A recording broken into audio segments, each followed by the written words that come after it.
There comes a point in life when success, routine, and even comfort stop feeling fulfilling. You wake up and wonder if you're truly living or just existing. Deep down, something stirs, a quiet knowing that your life is meant for more than survival or approval. It's not about adding more to your schedule, but peeling back the layers to discover what was always there, your purpose. Carl Jung didn't give people answers. He gave them mirrors. He showed us that the truth we seek isn't out there in the world, but buried within the unconscious, waiting to be uncovered. He believed that within every person lies a unique path, a calling shaped not by society, but by the soul itself.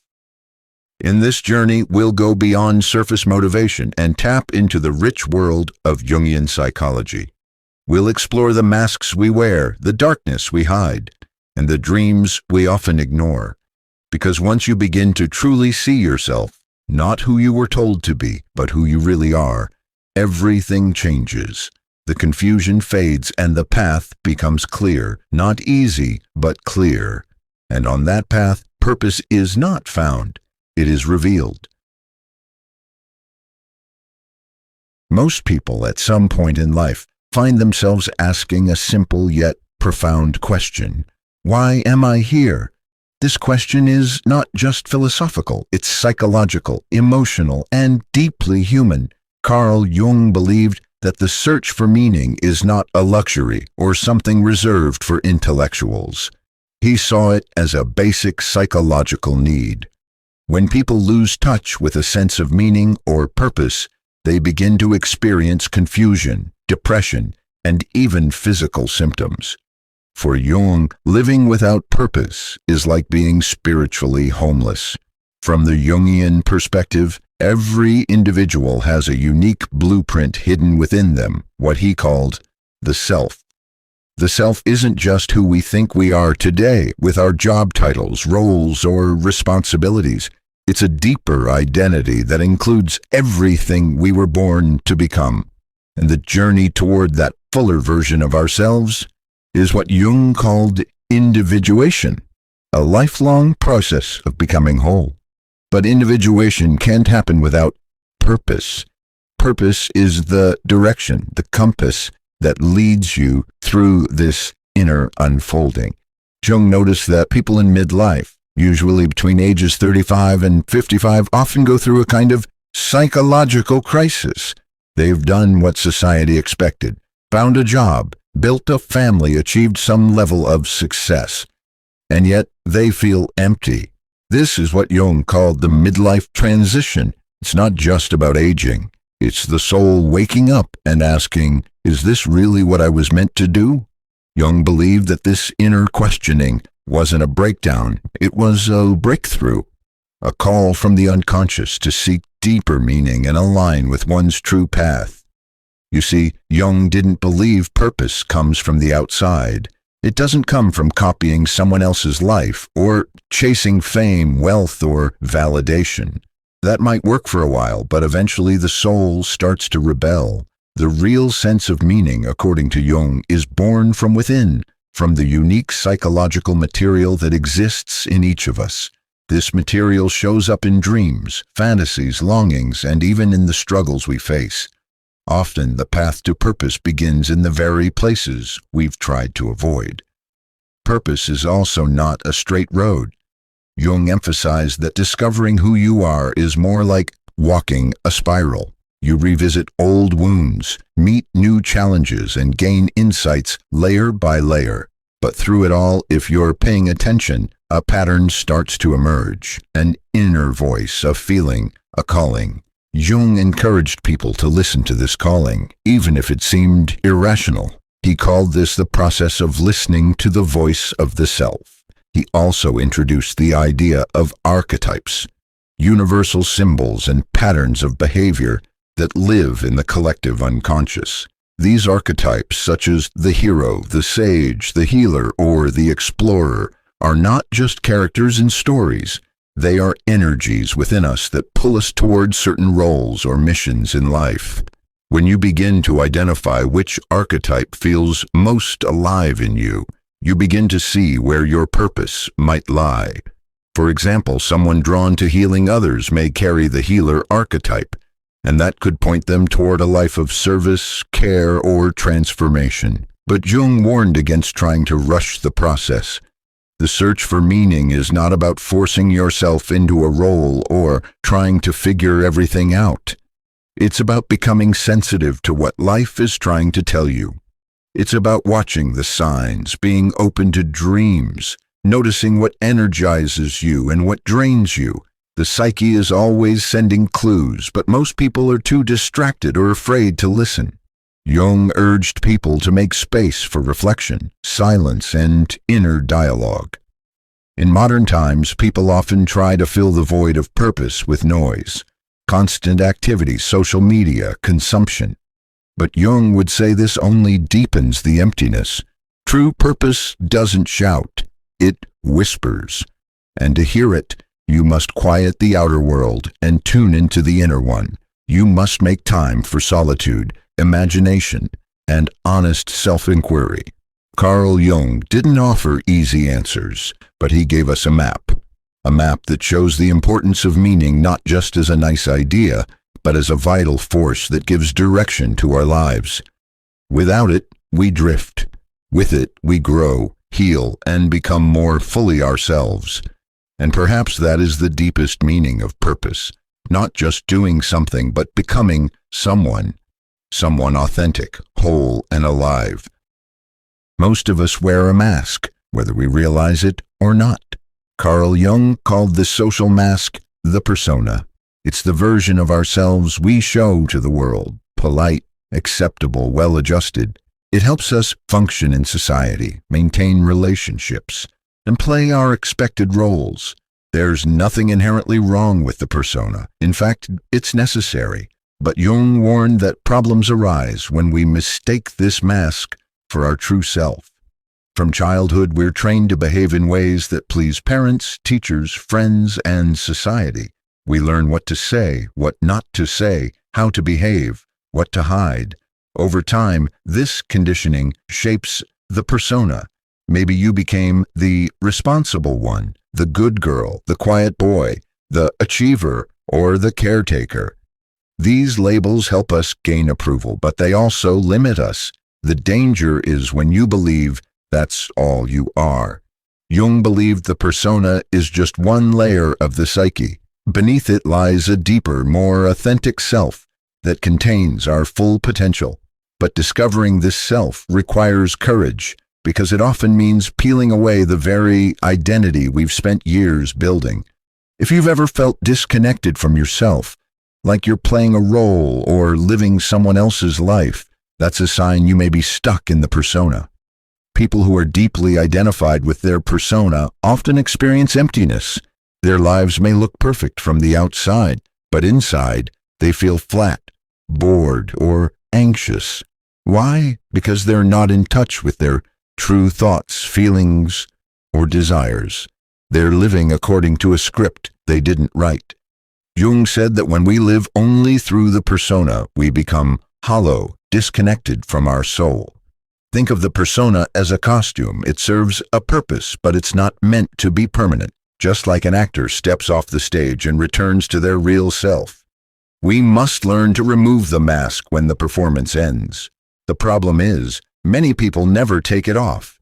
They become afraid of what lies beneath. What if people don't like the real me? What if I disappoint them? What if I don't even know who I am?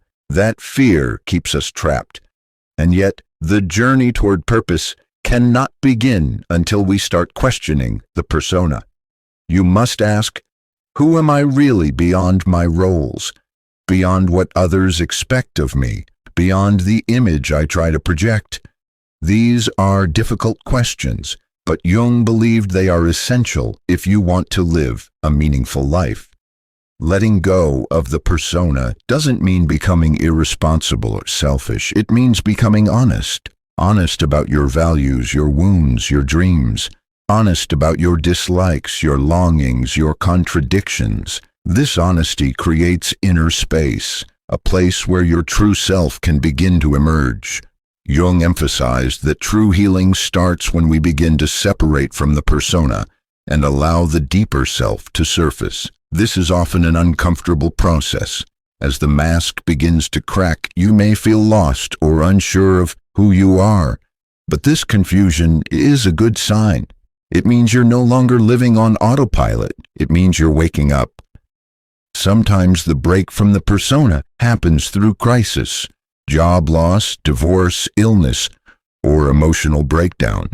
Jung called these moments calls to transformation. Though painful, they can push us to question everything, to confront the parts of ourselves we've ignored. And in doing so, we may discover passions, talents, or truths we never knew existed. Jung also encouraged people to explore creativity as a way to loosen the grip of the persona. Art, journaling, music, dance, these are expressions that bypass the social mask and let the soul speak. When you create freely without worrying about judgment, you begin to reconnect with the parts of you that have been hidden. To find your true purpose, you must first uncover your true self, and that means moving beyond the persona. It means taking the risk to be real, to speak your truth, to follow your inner voice, to stop performing for others. It means trusting that who you are at your core is enough. Carl Jung said, "The privilege of a lifetime is to become who you truly are." But that privilege comes with a challenge, the willingness to take off the mask. Only then can you begin to live not as a reflection of others, but as an expression of your own deep, authentic soul. Inside every human being exists a part of the self that we often hide, deny, or reject. Carl Jung called this the shadow. It contains everything about us that we've pushed away, traits we consider unacceptable, shameful, or dark. But the shadow isn't just negative or evil. It also holds great potential, untapped energy, creativity, passion, and strength. To Jung, confronting and integrating the shadow is one of the most important steps in discovering our true purpose. We begin building the shadow in early childhood. As we grow, we learn what is good and bad from our families, schools, and culture. We are praised for being polite, obedient, and smart. We are scolded for being angry, selfish, loud, or emotional. In order to fit in, we learn to hide the parts of ourselves that others disapprove of. These parts don't disappear. They simply go underground into the unconscious. That's where the shadow lives. But what's hidden doesn't stay quiet forever. The shadow leaks out in unexpected ways through anger, jealousy, anxiety, self-sabotage, or judgment of others. When we ignore our shadow, it often controls us from behind the scenes. We repeat toxic patterns, hurt others, or limit ourselves without understanding why. Jung said, "Until you make the unconscious conscious, it will direct your life, and you will call it fate." Facing the shadow means shining a light on what's been kept in the dark. This can be uncomfortable. No one wants to admit they feel envy, resentment, insecurity, or fear. But the more we deny these feelings, the more power they gain over us. Jung believed that the shadow is not inherently bad. It becomes dangerous only when it's repressed. When acknowledged, it can become a powerful ally. To begin working with the shadow, you must develop self-awareness. Notice what triggers you in others. Often, what we dislike in others reflects something unacknowledged in ourselves. If you're deeply irritated by someone's arrogance, ask yourself, is there a part of me that longs to be more confident, but I've been taught to suppress it? The shadow hides not only our weaknesses, but also our suppressed strengths. Dreams are another way the shadow communicates. Jung believed that dreams often reveal parts of the psyche we're unaware of. Shadow figures may appear in dreams as dark, frightening, or unfamiliar characters. These images are not meant to scare us. They're messages from the unconscious asking to be heard. By journaling your dreams and reflecting on them, you begin to decode what your inner world is trying to tell you. Working with the shadow also involves emotional honesty. When you feel anger, shame, or guilt, don't push it away. Ask where it's coming from. What unmet need or past wound is behind it? When you explore these emotions with compassion, not judgment, you begin to reclaim the pieces of yourself that have been buried. But why is the shadow so important to discovering purpose? Because your full energy, creativity, and power live in the parts you've rejected. The more you suppress, the less access you have to your inner fire. Many people feel stuck or lost because they've split off vital parts of themselves. They're trying to find purpose while denying half of who they are. Jung taught that wholeness, not perfection, is the goal, and wholeness requires embracing both light and dark. Think of a person who's always been taught to be the nice one. They never express anger, always say yes, and avoid conflict. Over time, they become exhausted and resentful. Their shadow contains the assertiveness and boundaries they need. But until they own those traits, they'll feel powerless.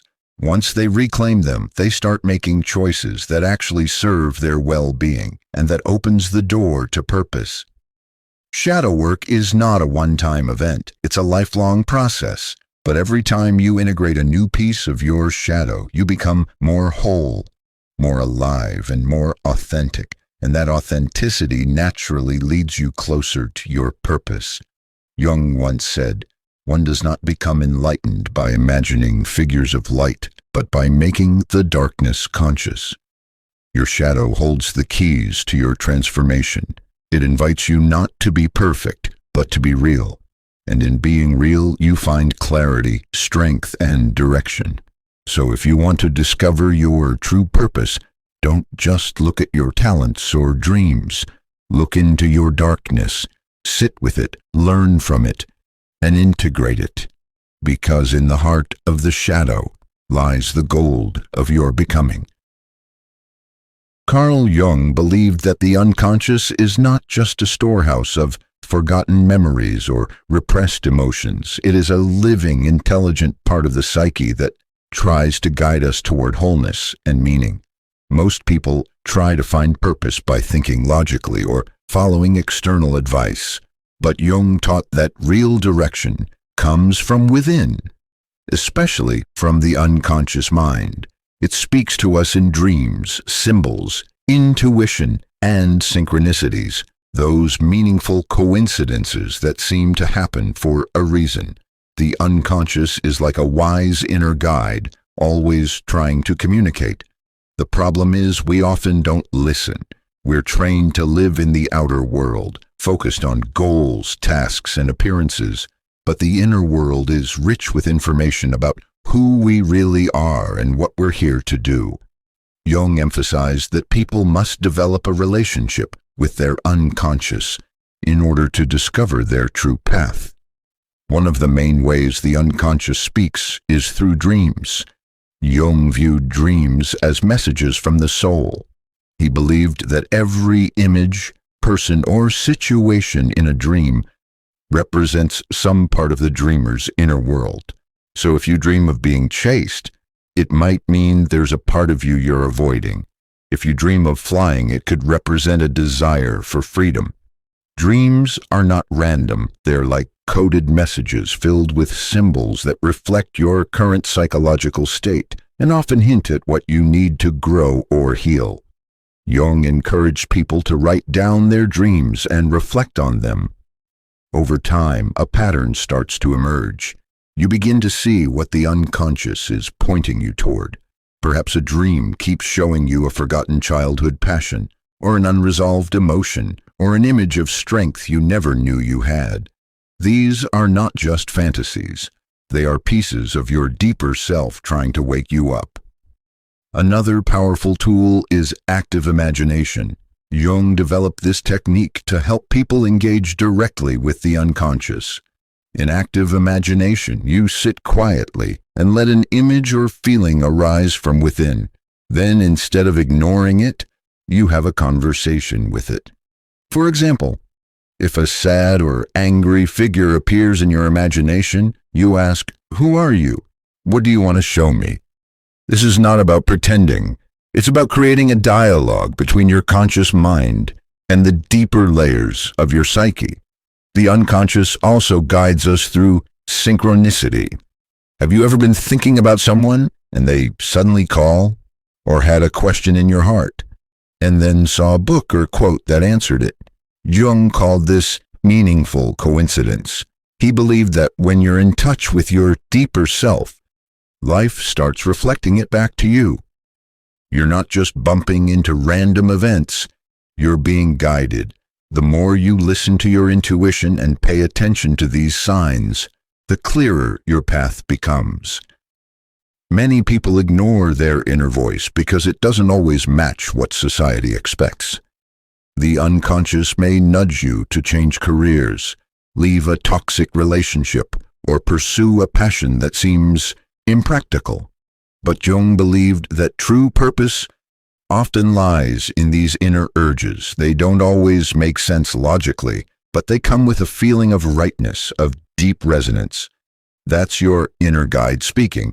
Developing a relationship with the unconscious also requires stillness and reflection. We live in a world full of noise, constant notifications, responsibilities, and distractions.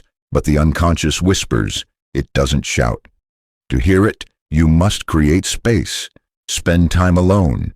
Journal, walk in nature, meditate.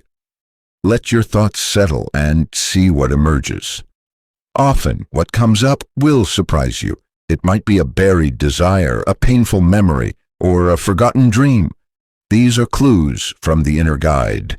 Jung believed that by learning the language of the unconscious, you begin to align your outer life with your inner truth. This is what makes life feel meaningful. It's not about forcing things to happen. It's about listening, aligning, and allowing your deeper self to lead. As Jung said, who looks outside dreams, who looks inside awakes.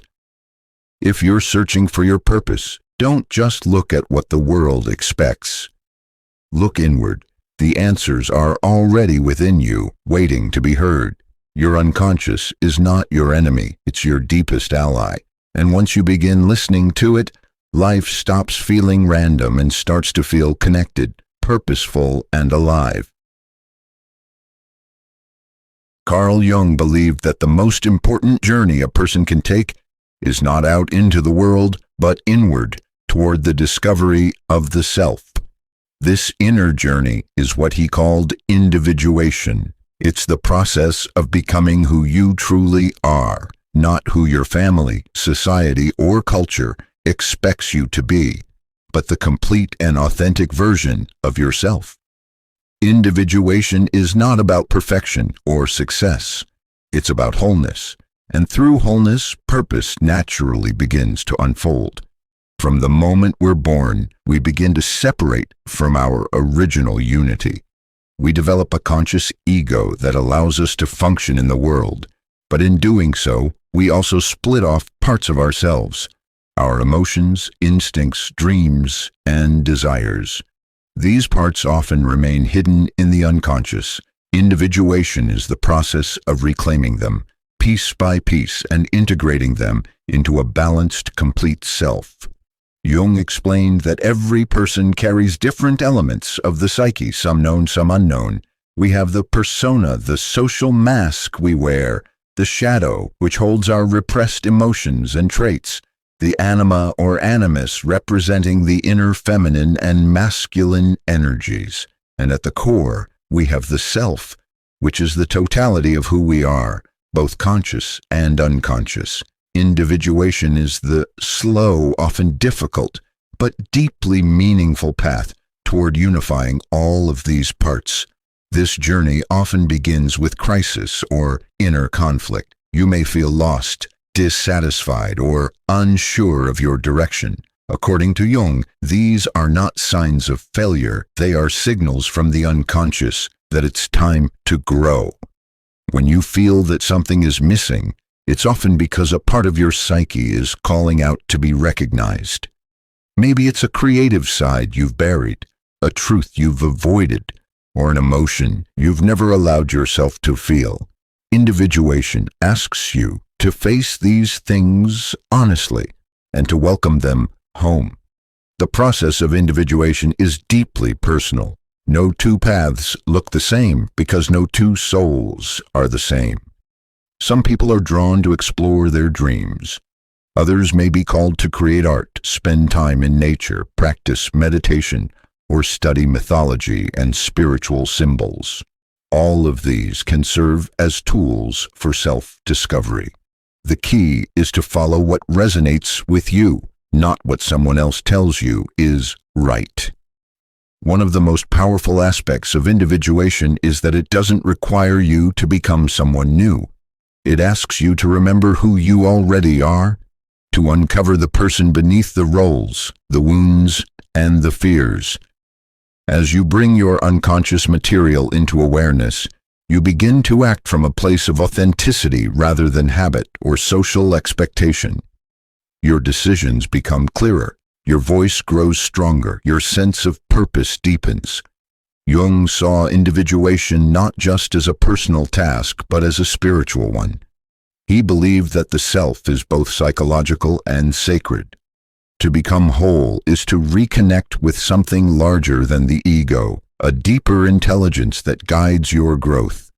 He called this the transcendent function, the mysterious process that helps unite opposing forces within us, like light and dark, strength and vulnerability, action and reflection. When this union occurs, people often feel a profound sense of peace, clarity, and direction. However, individuation is not about escaping the world. It's about engaging with it in a deeper way. As you become more whole, you begin to live from your inner truth. You stop chasing validation and start living with intention. You may change how you work, how you relate to others, or how you spend your time. These external shifts are reflections of the internal transformation taking place. Jung warned that individuation requires patience. It's not something that happens overnight. It unfolds slowly, often over a lifetime. But each step matters. Each insight, each challenge, each inner breakthrough brings you closer to your true self.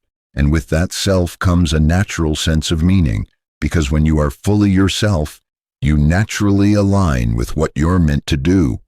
He said, "The privilege of a lifetime is to become who you truly are." That's what individuation offers.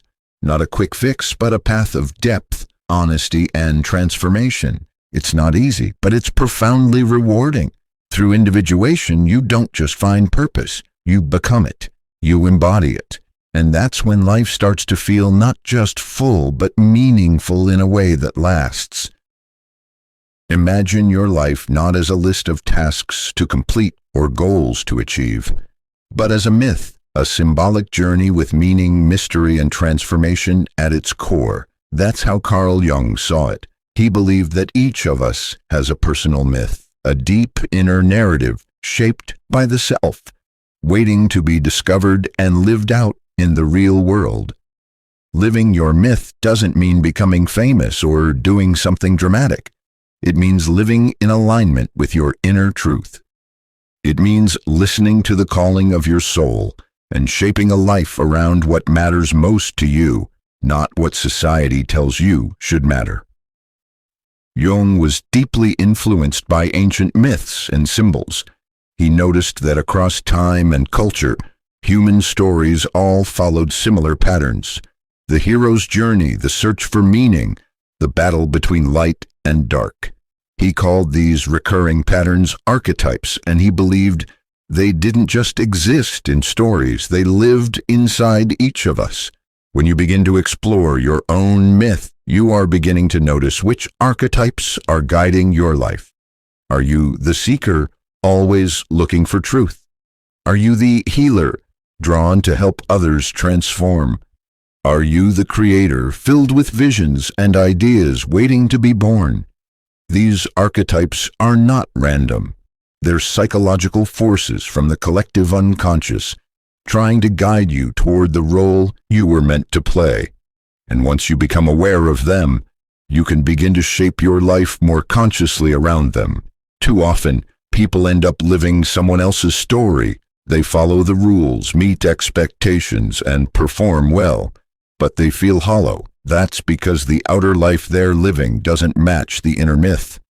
Jung believed that this disconnect is one of the main causes of depression, anxiety, and feelings of emptiness.